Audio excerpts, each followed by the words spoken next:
साथियों, शिक्षाप्रद कहानियों की श्रृंखला में एक बार फिर आपके बीच एक नई कहानी लेके उपस्थित हूँ और कहानी का शीर्षक है ऐसी सहनशीलता।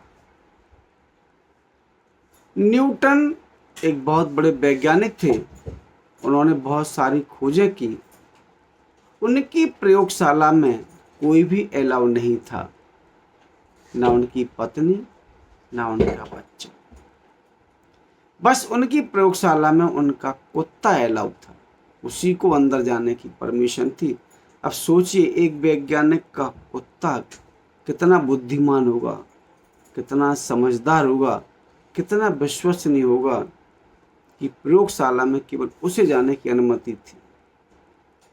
एक बार ऐसा अचानक हादसा हुआ, कुत्ता टेबल के पास से गुजरा।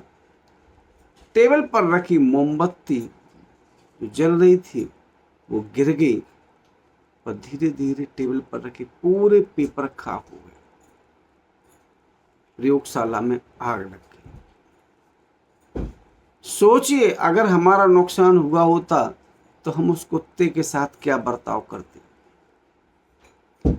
न्यूटन की 12-15 साल की मेहनत बेकार हो गई और न्यूटन ने उस कुत्ते से, जिसका नाम डायमंड था, केवल ये 2 शब्द बोले, डायमंड, तुम्हें नहीं पता तुमने हमारा कितना बड़ा नुकसान कर दिया।